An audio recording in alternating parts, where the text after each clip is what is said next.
Oke, kelihatan nggak apa yang saya share? Kelihatan, Bu. Kelihatan, Bu. Oke.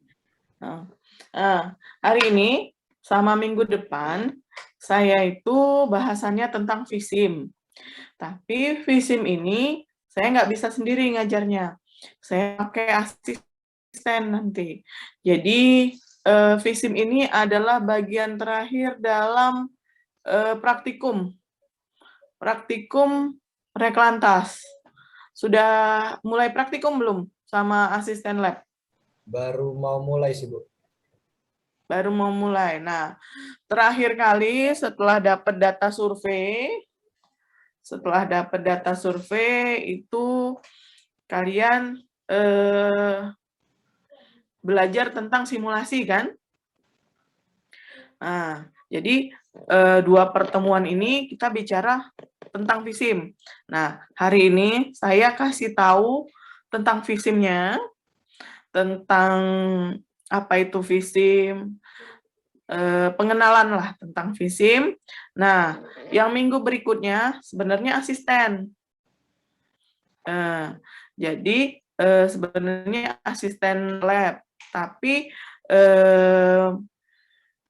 saya buat juga dalam versi video. Jadi kalian bisa install, bisa coba-coba dari video yang saya buat. Nanti saya share link videonya ya.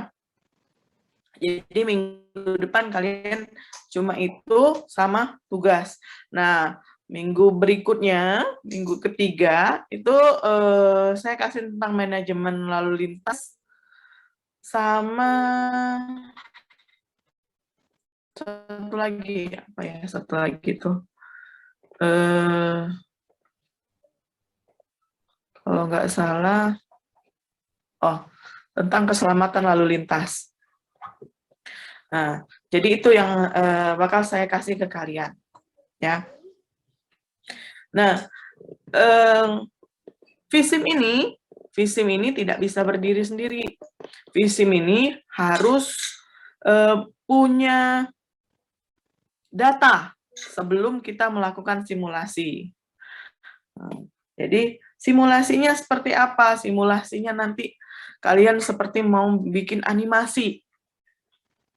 Itu yang dilihat. Nah, sebelum kita lihat simulasi seperti apanya, kita lihat di sini lah. Ya, YouTube.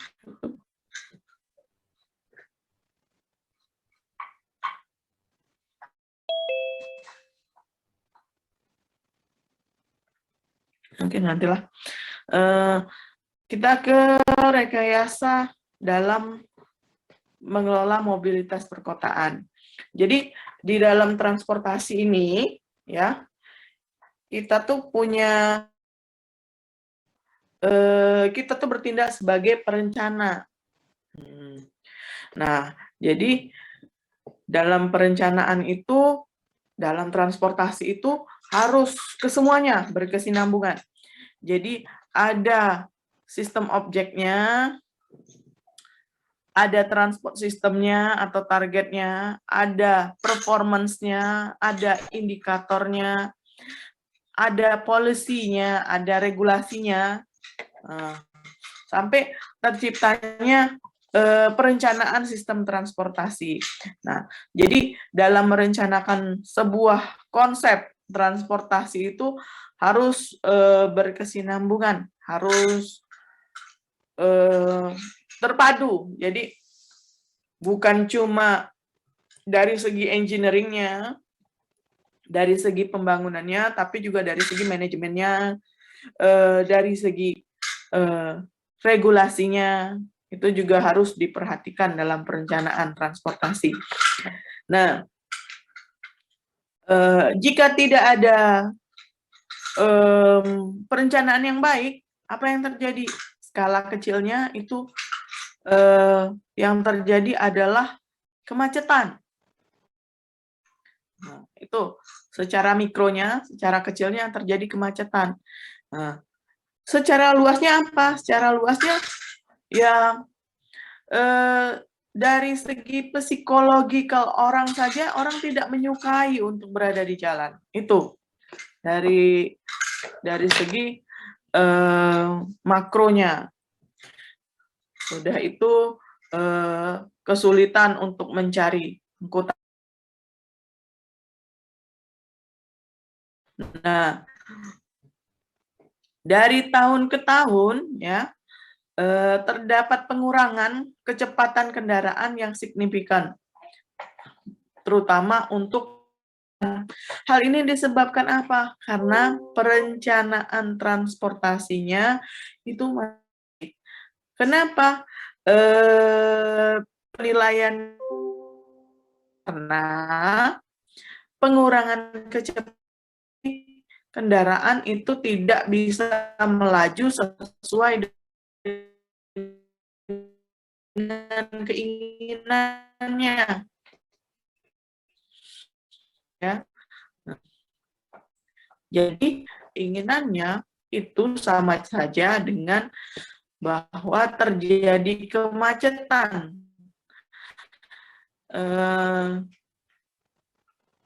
Terjadi kemacetan di daerah tersebut. Nah, rubah sistem transportasi yang tadi kecepatannya berkurang, harus ada perubahan dalam moda transportasi. Perubahannya itu apa saja? Banyak yang bisa dirubah. Yang pertama dengan isi trafficnya. Jadi merubah isi trafficnya itu bisa jadi merubah lebar jalannya, atau merubah ada tambahan unsur-unsur yang lain, atau juga merubah modanya. Merubah modanya itu ya dengan memperbanyak angkutan umum dan memberikan regulasi yang tinggi, pajak yang tinggi terhadap kendaraan pribadi. Nah, itu salah satunya. Nah, untuk melakukan hal seperti itu harus adanya manajemen dalam transportasi. Manajemennya bisa banyak sekali. Manajemen itu disebut manajemen transportasi dan rekayasa lalu lintas. Nah, yang dibahas di Reklantas ini, manajemennya lebih banyak manajemen rekayasa lalu lintasnya.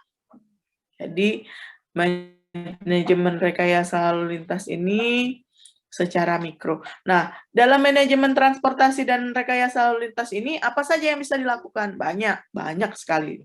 Ini contoh, beberapa contohnya ada pengurangan jumlah perjalanan yang tidak efisien, pengurangan jarak atau pengaturan tata ruang,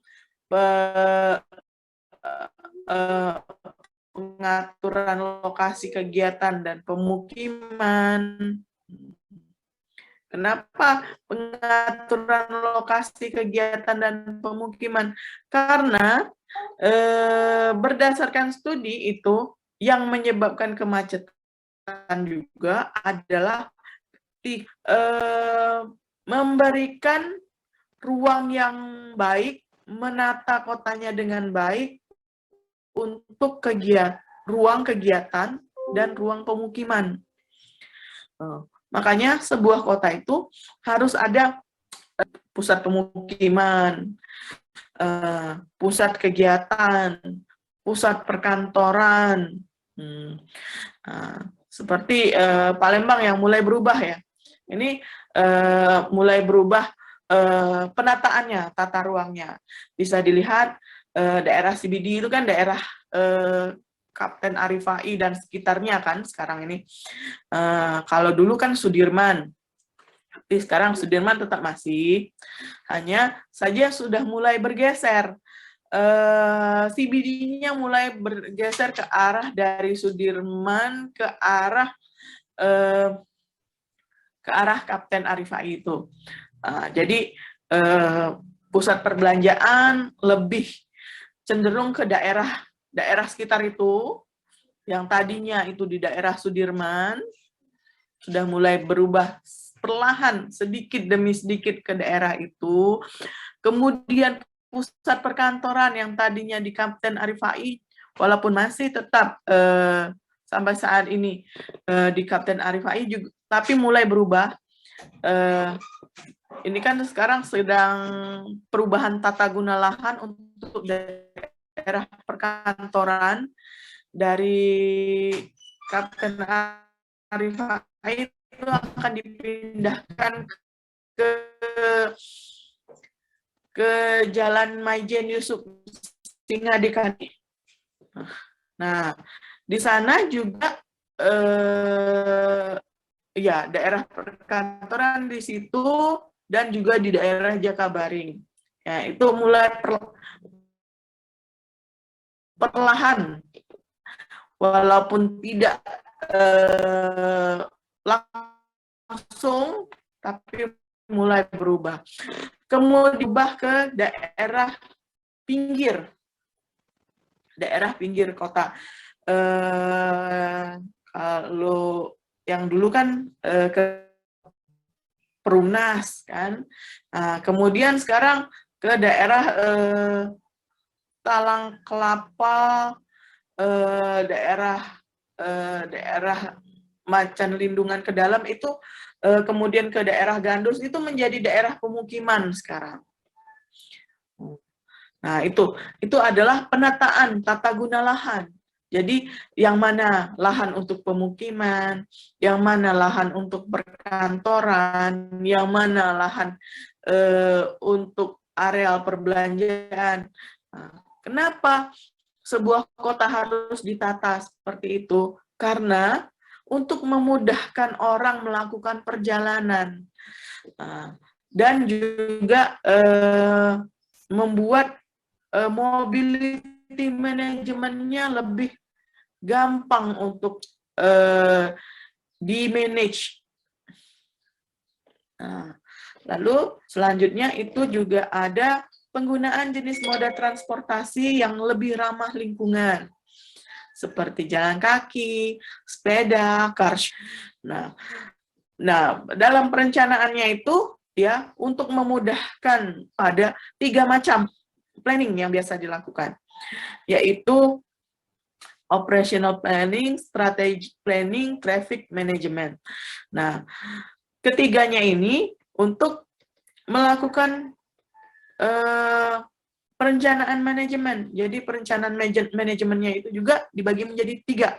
Ada secara mikro itu artinya secara skala kecil. Jadi yang dilihat hanya skala trafficnya. Jadi satu lokasi simpang atau ruas jalan, atau hanya 2 atau 3 titik lokasi persimpangan. Kemudian secara mesoskopik ini artinya dia dalam satu kawasan, tapi kawasan kecil. Contohnya kalau kita membuat perencanaan untuk satu daerah kecamatan, itu mesoskopik namanya.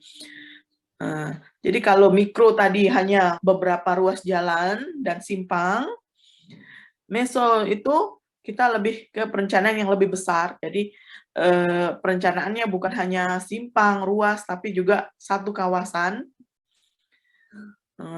Satu kawasan ini ya termasuk ke dalam modanya juga direncanakan. Nah, di perencanaan yang lebih besarnya lagi itu disebut perencanaan makroskopik. Jadi perencanaan makroskopik ini adalah gabungan dari beberapa meso, dari beberapa kawasan, direncanakan dalam satu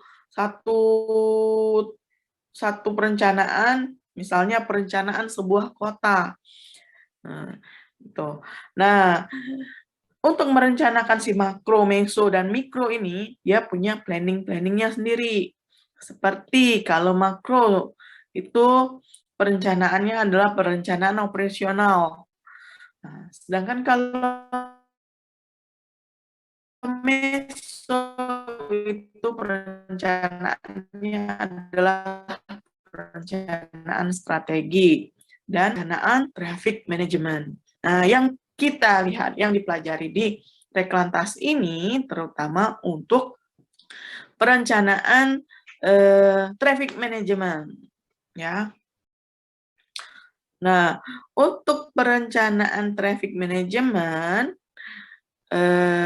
itu mikro, meso, makro itu sebenarnya untuk mempermudah orang, untuk mempermudah ahli dalam melihat, dalam menilai bahwa apa yang sudah direncanakannya itu adalah baik, biasanya digunakan pemodelan.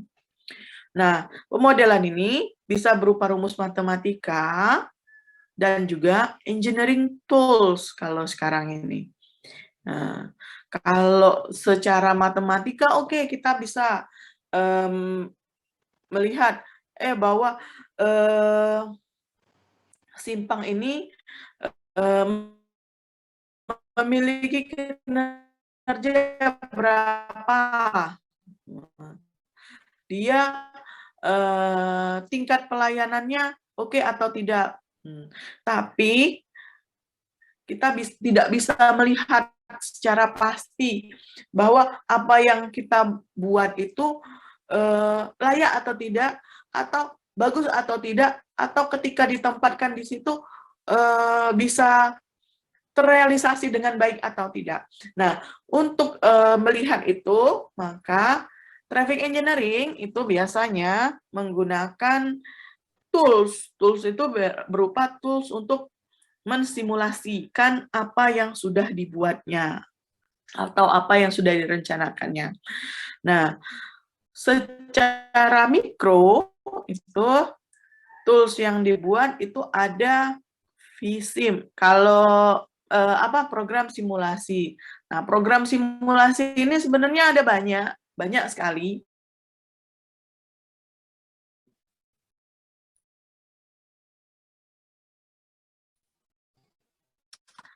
Banyak sekali, tapi yang umum, bukan yang umum, yang ada.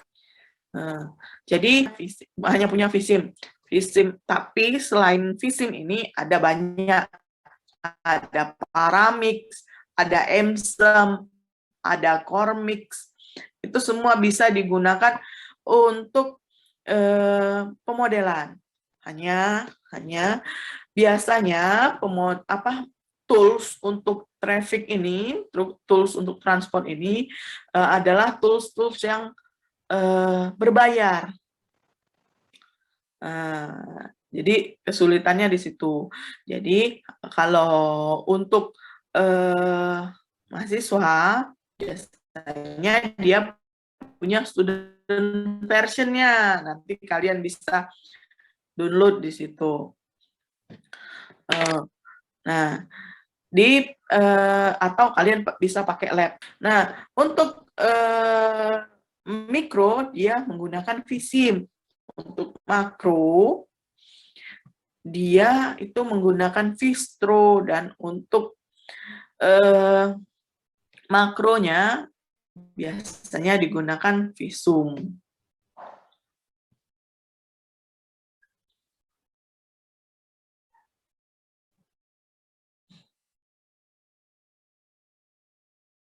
Nah, ya. Nah, di sini saya tidak akan bicara soal makro sama meso karena itu sudah ke perencanaan transportasi, transportation planning. Nanti kuliahnya beda. Nah, yang kita bicara di sini hanya mikro. Nah, jadi apa saja yang dilihat di mikro itu, yaitu ya tentu saja simulasi trafficnya kalau di vSim itu. Kemudian pedestriannya, kemudian interaksi antara kendaraan dengan angkutan umumnya, kemudian antara pedestrian sama angkutan umumnya. Nah, kemudian kan kita pakai vSim nih tadi, saya bilang. Nah, Visim itu apa? Visim itu adalah aplikasi yang digunakan. Nah, di dalam aplikasi itu apa saja yang bisa digunakan, apa saja yang bisa dilakukan. Yang pertama ada feasibility-nya atau kelayakannya, kelayakan dari proyek yang sudah dibuat. Kemudian impact atau dampak lalu lintas yang kita lakukan atau kita rencanakan. Kemudian di Visim juga itu sangat mudah untuk melakukan komparasi, melakukan perbandingan terhadap alternatif desain yang sudah kita lakukan, baik alternatif ya seperti apilnya atau lampu lalu lintasnya, kemudian persimpangannya ketika kita menambahkan celukan atau kita mempersempit lebar jalan. Nah, itu kita bisa melakukan komparasi itu, perbandingan itu, sehingga kita dapat perencanaan seperti apa yang baik bagi desain yang kita lakukan. Kemudian analisa terhadap kapasitas dan operasional, baik itu jalan ataupun kalau di sini adalah railway dan bus system juga termasuk. Tapi untuk railway dan bus system ini hanya untuk Visim yang berbayar, kalau nggak salah. Untuk Visim student dia belum bisa. Kemudian ada evaluasi dan optimasi dari operasi lalu lintas yang kita rencanakan. Kemudian evaluasi terhadap apilnya. Nah, itu evaluasi terhadap apilnya bisa kita lakukan juga perencanaan, dan evaluasi juga terhadap arus pedestrian yang ada.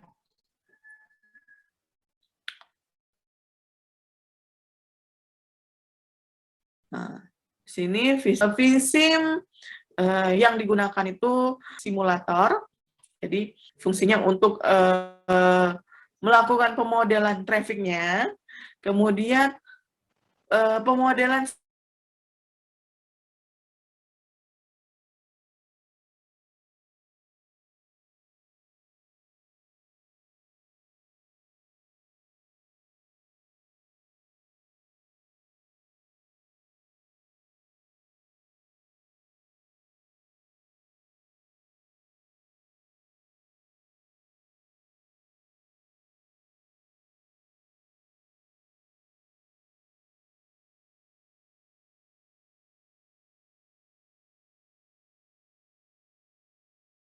Recording stopped.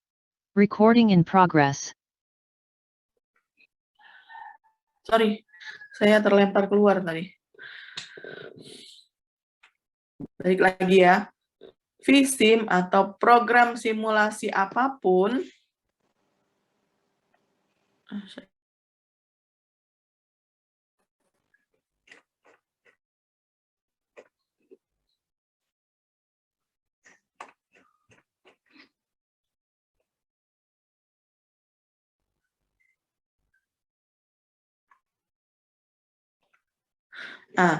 Visim atau program simulasi apapun itu biasanya digunakan oleh orang transportasi untuk menganalisa dampak lalu lintas.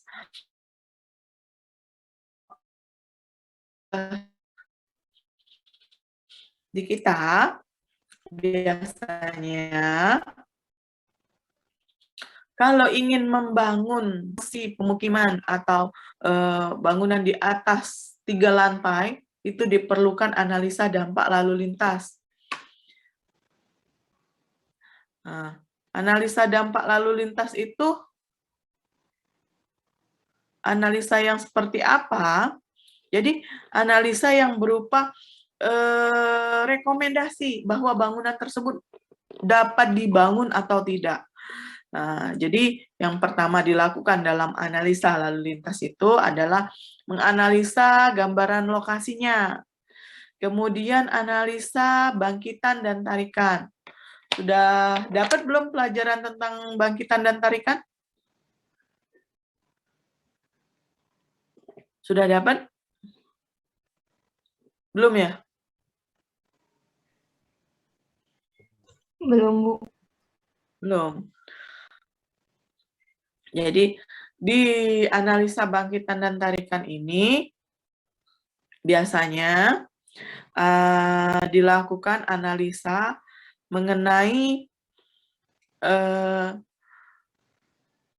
bangkitan, atau bangkitan itu adalah tempat di mana orang-orang memulai perjalanan, dan tarikan itu adalah tempat yang menarik orang untuk melakukan perjalanan.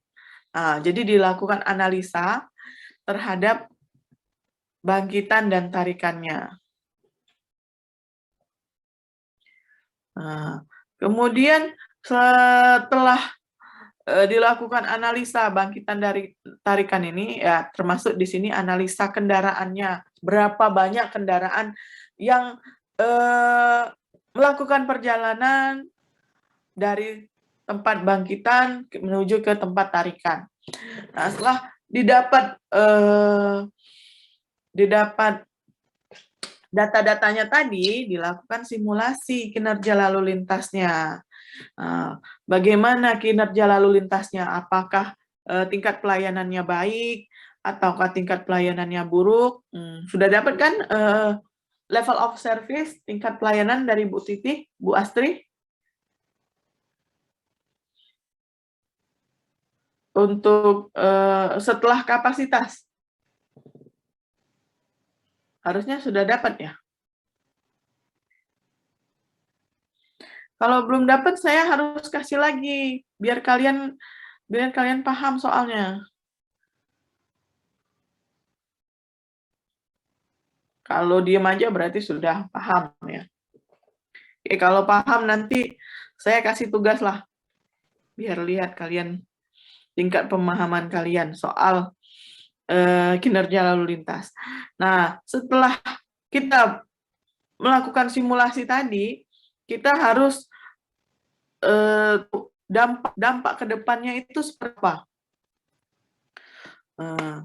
Dampak ke depannya itu kemudian kita memperkirakan, merekomendasikan penanganan dari dampak jangka pendek, panjang, menengah. Nah, rekomendasi inilah yang kita berikan ke pemangku kepentingan, ke stakeholder, ke pemerintah, ke pengembang, sehingga dari situ dilakukan implementasi penanganan dampak, kemudian pemantauan dan evaluasinya yang terakhir. Nah, ini adalah berikutnya. Ini adalah isi dokumen andalalinnya yang biasa ada. Nah, isi dokumen andalalin itu adalah analisa bangkitan dan tarikan lalu lintas, kemudian simulasi kinerja lalu lintasnya, dan angkutan jalannya. Kemudian mungkin ada yang nanya, Bu, bentuk simulasinya seperti apa? Nah, bentuk simulasinya itu seperti, bentar ya.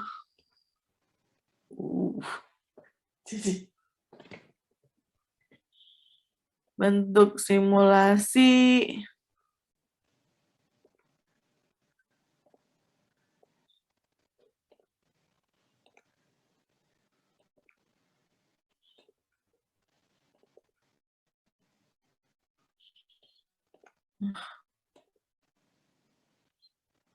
mana ya?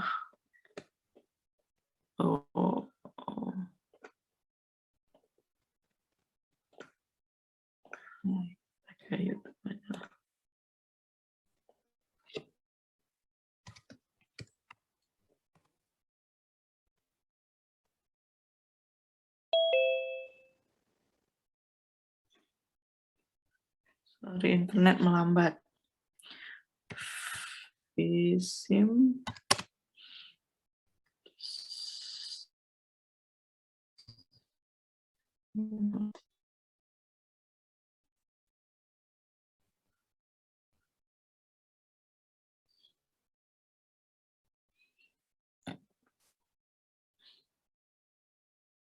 New position yet? Working on it.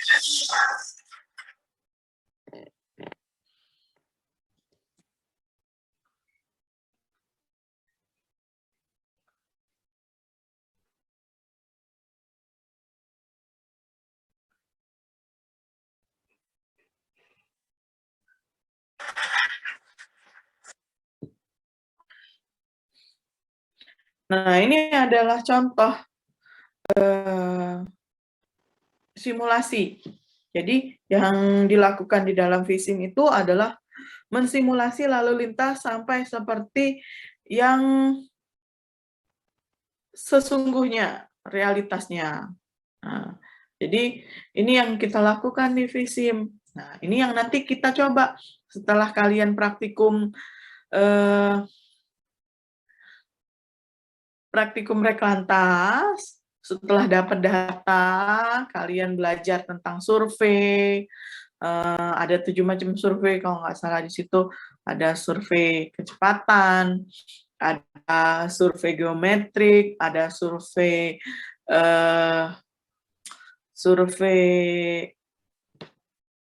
tampilnya atau lalu lintasnya. Nah, kemudian survei headway dan lain-lainnya, kita dapat data. Nah, data itulah yang diinput, data jumlah kendaraannya diinput, data kecepatannya diinput, kemudian headway-nya juga, geometrik jalannya. Nah, dari situ kita buat simulasi. Simulasi inilah yang mendekati dengan realitanya. Nah, dari situ kita bisa melakukan penanganan. Kira-kira jika kita melakukan rekomendasi misalnya pelebaran jalan atau penyempitan jalan tapi penambahan ruang pedestrian dan ruang untuk pesepeda, bagaimana traffic, bagaimana keadaan lalu lintas yang bakal terjadi. Nah, ini yang dilakukan di Vsim. Atau ada yang sudah pernah coba pakai Vsim sebelumnya?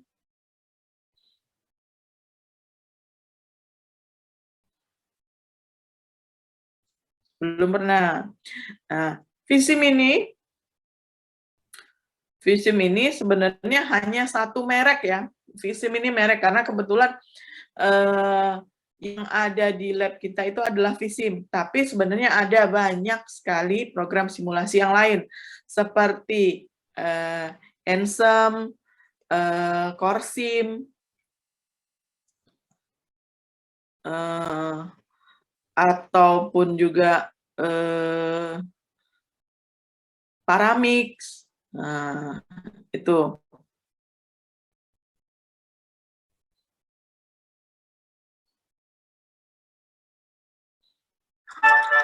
Grammarly does more than catch errors.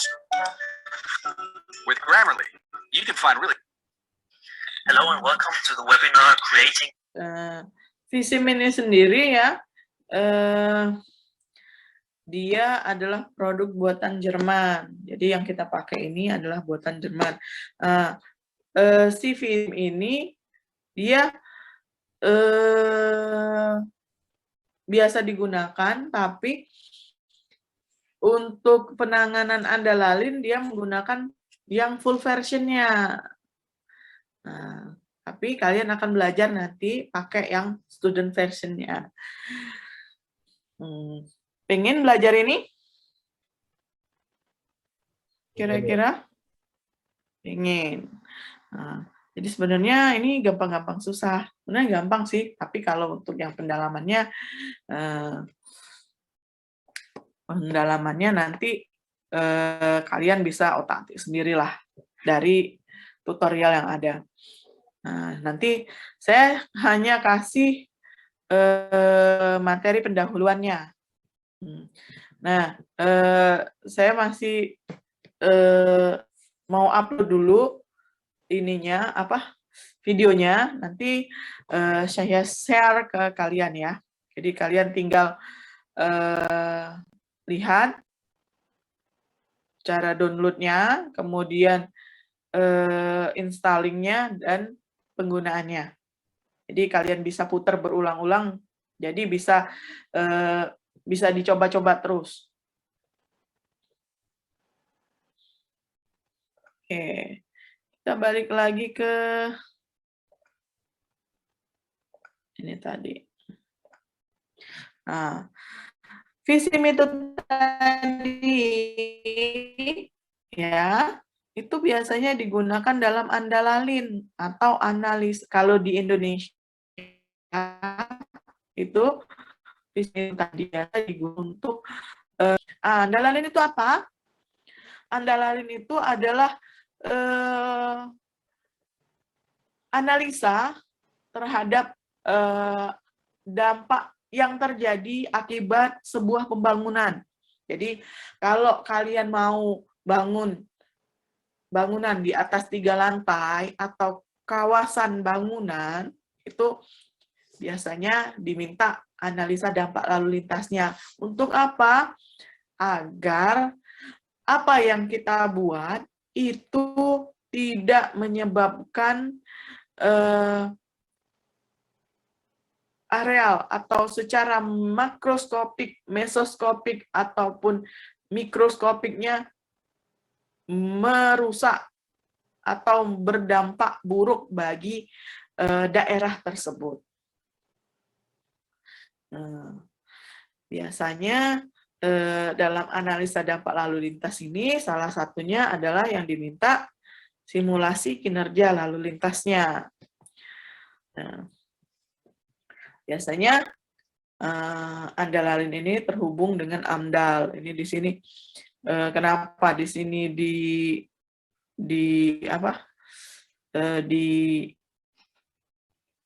PDF ini terhubung dengan AMDAL dan andalalin karena VISIM ini biasanya digunakan untuk andalalin. Dan di sini dilihat untuk pembangunan itu yang wajib itu adalah AMDAL, kemudian AMDAL dan andalalin itu menjadi kewajiban untuk pembangunan atau pengembangan kawasan baru.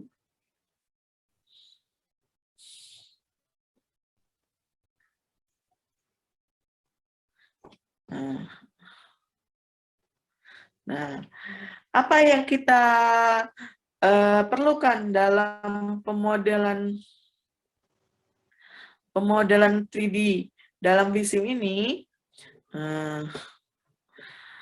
yaitu yang pertama itu adalah perencanaan kota dan pemodelan transportasi yang melibatkan fenomena yang kompleks, membutuhkan jumlah data yang banyak dalam mendukung pengambilan keputusan. Nah, jadi dalam pemodelan VISIM ini yang diperlukan itu adalah data. Data seperti apa? Data yang kalian lakukan di dalam praktikum rekayasa lalu lintas. Jadi kalian turun ke jalan nanti untuk dapat untuk tahu geometri jalan, untuk tahu kecepatan, untuk tahu jumlah kendaraan, kemudian untuk tahu headway-nya, dan lain-lainnya. Nah, lalu juga di dalam pemodelan VISIM ini, yang diperlukan juga adalah pertumbuhan wilayah perkotaannya. Jika wilayah perkotaan, ya biasanya daerah perkotaan itu punya lahan yang terbatas ya. Jadi pertumbuhan wilayah ini diperlukan agar model VISIM-nya terlihat peruntukannya. Kemudian pemodelannya ya, akan untuk perkembangan baik perkembangan kotanya ataupun ya perkembangannya. Dalam berbagai bidang, ya seperti perencanaan kota, teknik sipil, dan manajemen infrastruktur lainnya. Jadi si model VISIM ini bukan cuma orang teknik menganalisa sesuatu. Kalau cuma angka, ya pemangku kebijakan akan bingung sebenarnya, akan bingung dengan angka-angka tersebut dan apa realitanya, apa yang bakal terjadinya. Nah, tapi kalau kita melakukan pemodelan dengan VISIM, kita dapat simulasinya. Dengan simulasi itu, oh, orang jadi lebih ngerti. Oh, ini seperti ini seperti ini. Nah, seperti itu. Jadi, memberikan gambaran realistis dan lebih menarik. Ya. Nah, jadi apa saja yang bisa dilihat atau yang bisa dilakukan, simulasi seperti apa saja yang bisa dilakukan di VISIM ini, yaitu ada simulasi antrian pada persimpangan, kemudian simulasi parkir, itu juga bisa dilakukan di dalam VISIM. Kemudian simulasi angkutan umum. Jadi angkutan umum pada satu wilayah, itu disimulasi. Dan juga pedestrian. Tapi pedestrian ini tidak tercantum di paparan ini. Kenapa? Karena pedestrian itu hanya untuk VISIM, bukan VISIM student. Jadi itu VISIM yang advance. Jadi pedestrian tidak termasuk ke dalam VISIM student.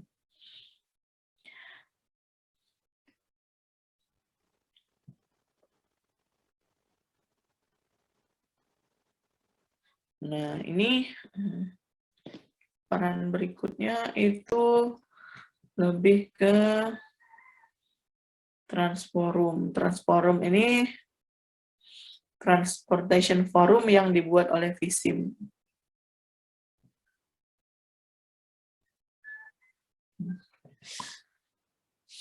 Nah, ini tadi sekilas tentang VISIM. Sebelum kita masuk ke isinya VISIM. Kira-kira ada yang ditanyakan tentang VISIM ini?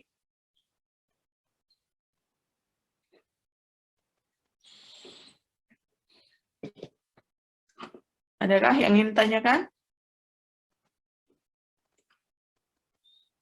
Soal VISIM?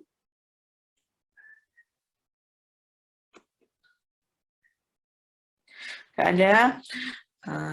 Nanti minggu depan saya share link video bagaimana cara kalian mendapatkan softwarenya. Kemudian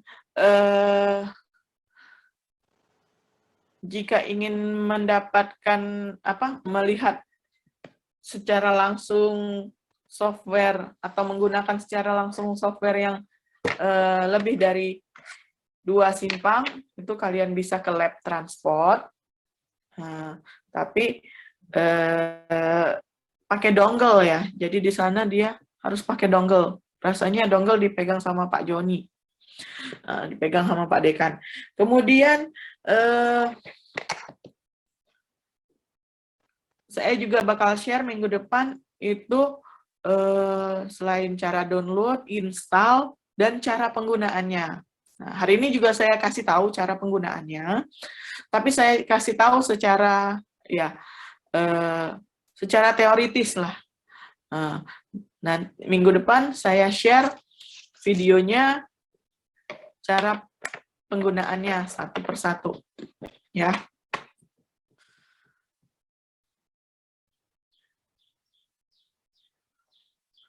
Oke, saya stop sharing yang ini.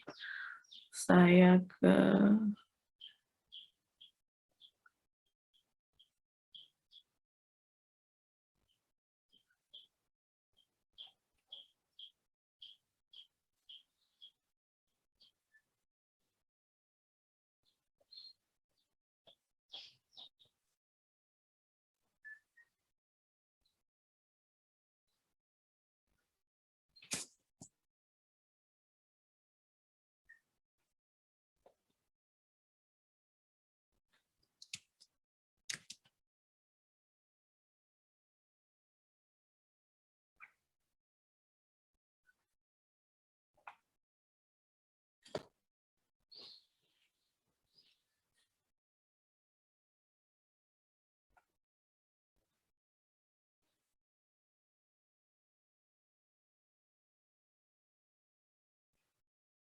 Nah, ini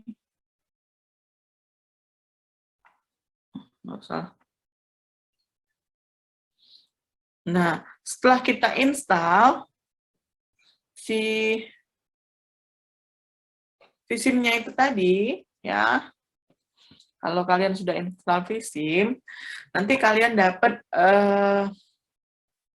gambaran.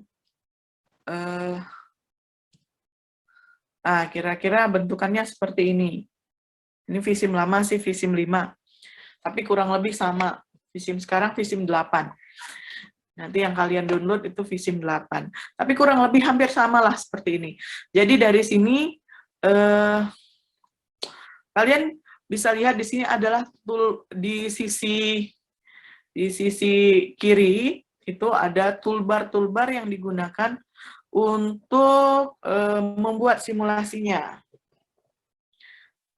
Di sini toolbarnya ada file kayak biasa yang ada di board, yang ada di program komputer, file yang gunanya untuk folder menyimpan, copy dan sebagainya. Kemudian ada toolbar control. Di sini ada run control. Di sini adalah toolbar yang digunakan nantinya untuk play ketika kita sudah membuat simulasi. Kemudian toolbar selection untuk memilih, menambahkan. Kemudian toolbar navigasi.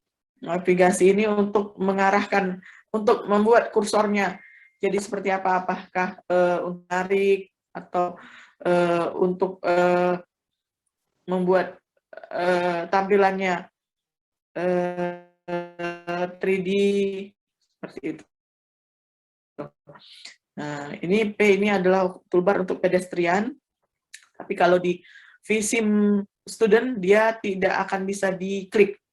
Kemudian ada network element. Network element ini adalah toolbar yang isinya untuk perencanaan kita. Nah, jadi toolbar yang paling kiri itu untuk membuat atau menambahkan jalan. Nah, kemudian toolbar lainnya seperti yang gambar mobil itu untuk menambahkan kendaraan. Toolbar berikutnya itu untuk rute. Ini untuk sign. Yang seperti persimpangan dengan yellow di tengahnya itu untuk menambahkan daerah persimpangan, kemudian kontrol stop, kontrol lalu lintas, lampu lalu lintasnya, kemudian penandaan untuk halte dan lain-lain.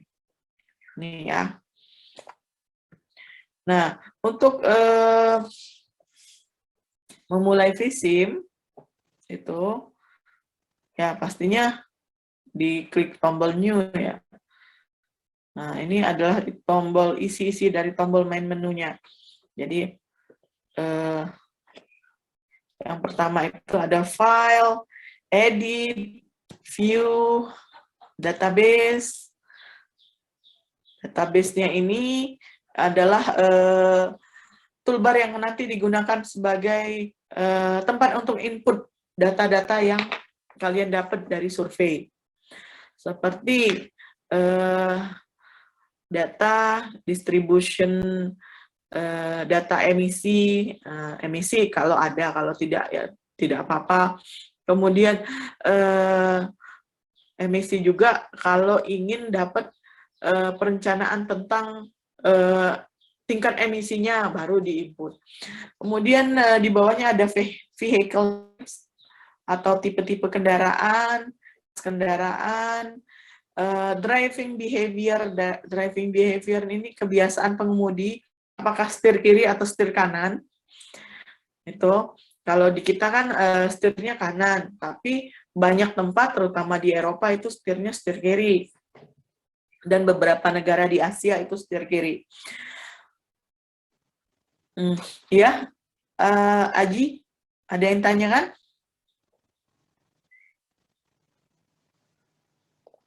Tadi ada yang raise hand?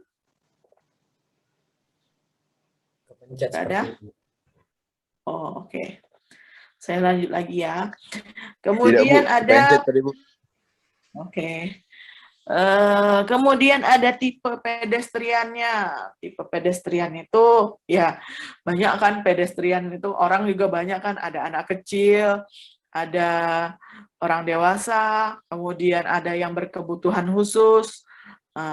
Kemudian pedestrian kelasnya itu apa? Kelas jalan pedestriannya. Kemudian walking behavior-nya, kebiasaan walking-nya seperti apa. Kemudian area behavior type, display type, dan level properties ini adalah data-data yang menjadi dasar data dalam perencanaan simulasi. Nah, kemudian ada traffic. Traffic ini adalah data-data trafficnya. Ada komposisi kendaraannya. Yang pertama itu ada komposisi pedestriannya. Komposisi kendaraan itu misalnya di jalan kan bukan cuma isinya mobil pribadi, tapi ada truk, ada motor. Motor pun ada banyak kan, ada yang motor besar, ada yang motor B ya, kita biasa bilang. Kemudian ada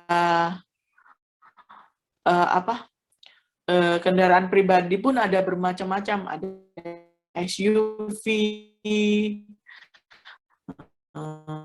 ada yang sedan, yang lain. Pedestrian komersial sama seperti yang saya bilang sebelumnya kan, ada anak kecil, ada orang dewasa, ada yang memakai kursi roda atau yang berkebutuhan khusus lainnya, itu kan berbeda-beda posisinya. Kemudian external vehicle course file, ini adalah data-data kendaraan. Kemudian dynamic assignment ini adalah data untuk perkiraan berapa banyak komposisi kendaraannya. Kemudian ada toll pricing calculation models. Ini adalah untuk penilaian harga tol. Kemudian fasilitas manajemen jalan lainnya. Tools berikutnya itu adalah sinyal kontrol. Sinyal kontrol ini adalah tools untuk merencanakan apil, merencanakan lampu lalu lintas. Tools berikutnya itu adalah untuk evaluasi.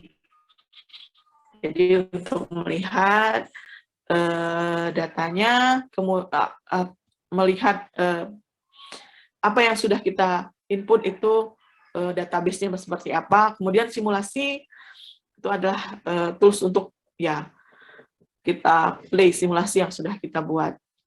Nah, ini presentation ini mau kita buat seperti apa nanti terakhir simulasinya, apakah 3D video dengan kualitas yang seperti apa.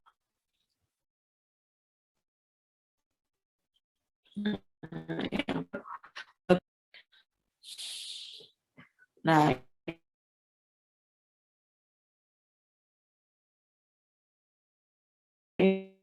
ini kondisi menu.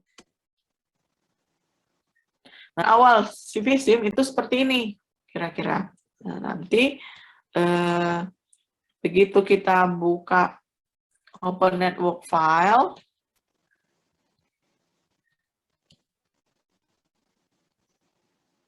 nah ini sudah ada, tapi ini untuk untuk zoom segala macamnya ya.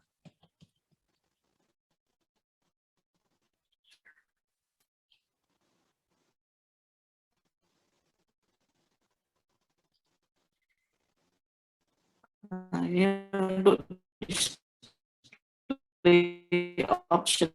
Jadi seperti apa networknya, kemudian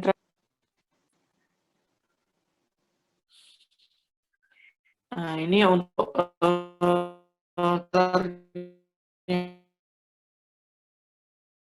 untuk color lain apa tanah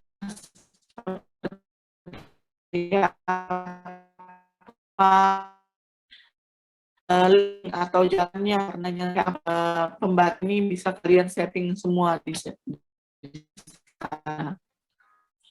Kemudian bisa kalian pakai backgroundnya itu bisa terhubung ke map, ke Gmap atau apa ini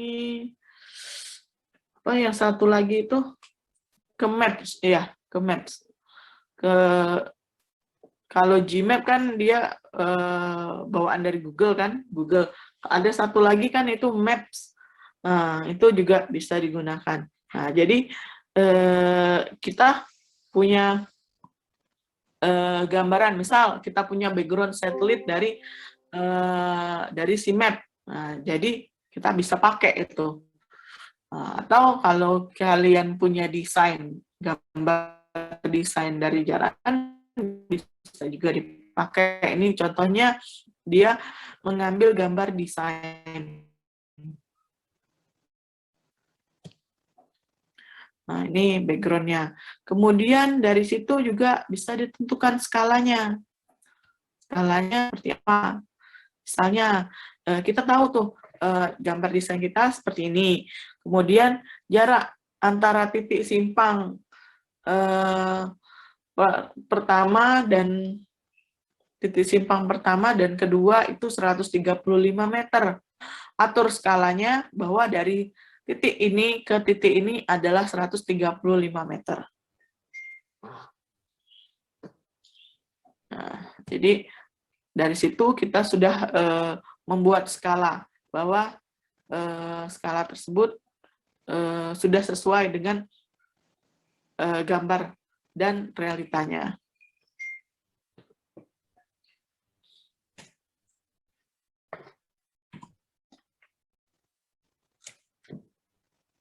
Kemudian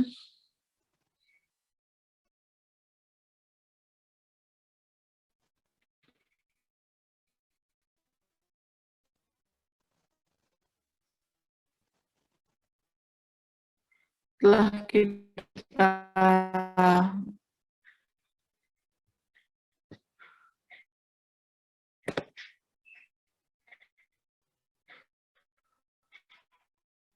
buat skalanya,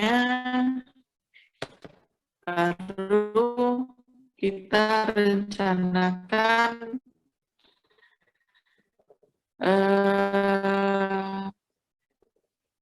link atau jalannya, jalan dan konektornya.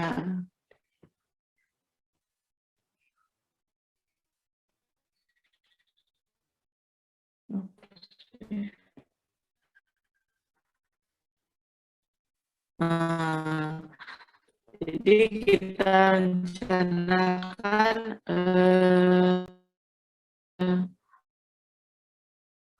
jalan dan konektornya seperti apa. Kita buat misalnya lane width, nama jalannya,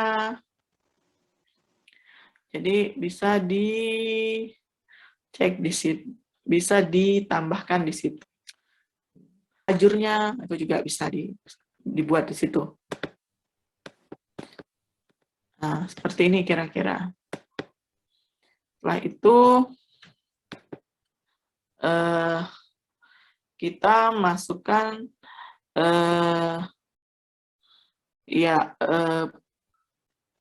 networknya, display pixel dari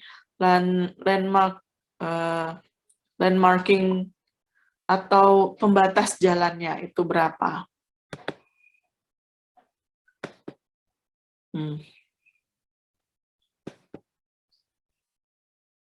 Nah, seperti ini.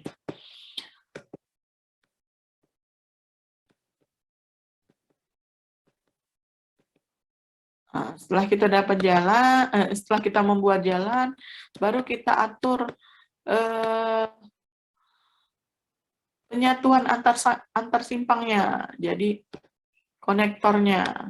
Nah, ini konektor. Konektor dari sini menuju ke sini. Nah, jadi terdapat konektor seperti itu. Setelah itu, kita dapat konektor. Nah, jadi jalannya seperti ini nanti.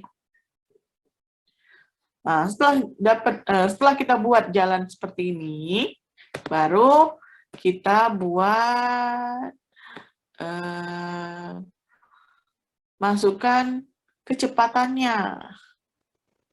Nah, ini adalah data kecepatan yang kita punya. Data kecepatannya, data kecepatannya. Nah, minimum, maksimum untuk kendaraannya.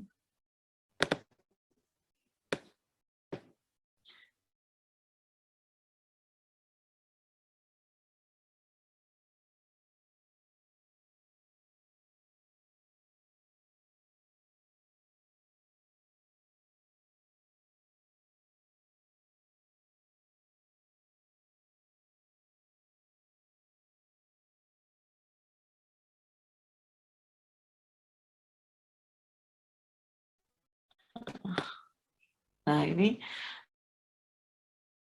input tidak ada, kalian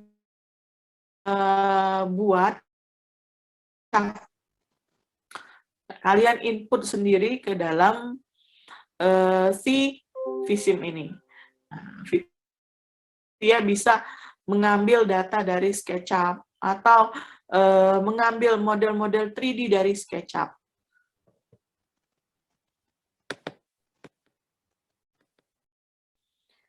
Nah, dari situ kalian bisa buat menambahkan motorcycle dan lain-lain.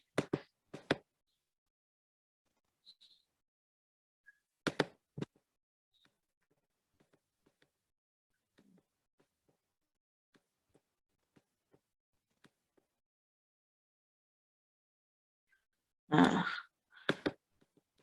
kalau sudah, setelah data kendaraannya masuk, baru masukkan jumlah masukkan komposisi kendaraan yang bakal masuk ke sini. Misalnya kendaraan yang ada itu truk sama kendaraan pribadi itu perbandingannya 0,20 dengan 80 seperti itu. Nah, jadi seperti ini 50% CAR-nya. Nah, jadi bisa diatur dari situ. Nah, jadi bahwa yang masuk kendaraan itu hanya 50%. Kemudian truk itu hanya 7%, bus itu 3%, kemudian motorcycle atau ya motor itu hanya 15%, kemudian LGV atau mobil, bukan mobil, truk yang ukuran kecil itu 25% dan sebagainya. Jadi komposisi kendaraan bisa diatur juga sehingga mendekati sama dengan realitanya. Nah, komposisi di tiap-tiap link ini juga bisa kita atur. Apakah menggunakan 50% CAR tadi atau menggunakan komposisi yang lain. Kemudian kita menentukan vehicle routing decision-nya. Rute perjalanan kendaraannya. Misalnya di jalan yang sebelah sini dia tidak bisa sama sekali untuk motor. Jadi kita bisa pilih.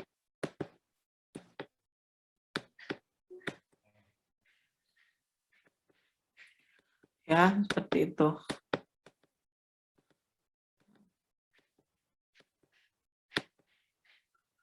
Kemudian, nah yang pada persimpangan itu ada konflik area. Nah, bisa kita tambahkan di sini, bakal ada daerah konflik, sehingga perlu ditambahkan sinyal.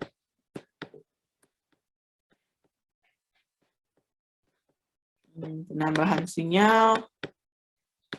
Setelah itu, setelah kita tambahkan sinyal, kita buat kita lakukan simulasi.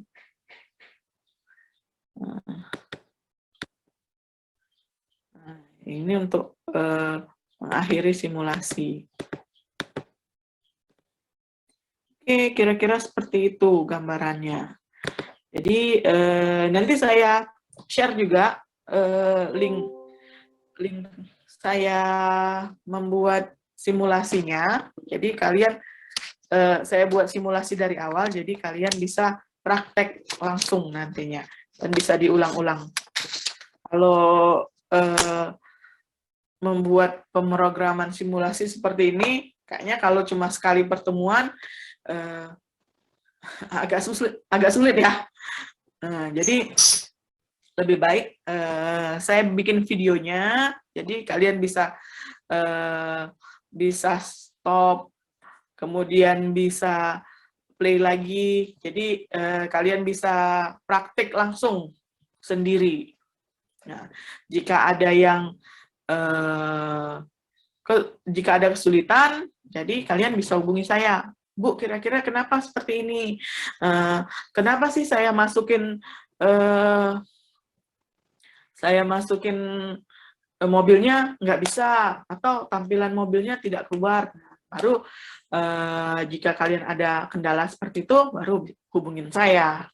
Gitu kira-kira. Nah, untuk Visim tadi ada yang ingin tanyakan lagi, tidak? Oh ya, tadi bilangnya kapasitas sudah ini ya, sudah paham semua ya. Kalau gitu, saya mau kasih tugas lah kalau gitu. Lihat pemahaman kalian. Kapasitas simpang. Tugas.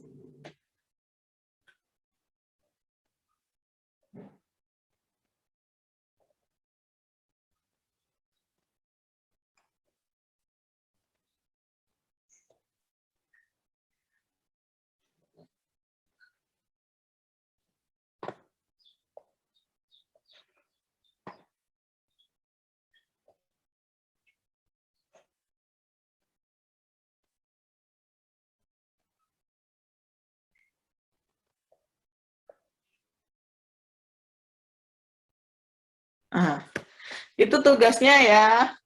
Tolong dikumpul minggu depan. Dikumpulnya di e-learning saja.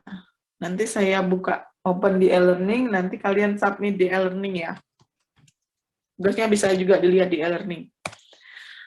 Nah, itu tugas untuk minggu depan, dan minggu depan itu saya cuma kasih video. Jadi kalian install, kalian coba sendiri Visimnya. Nah, jika ada kendala, baru hubungi saya. Oke? Jadi,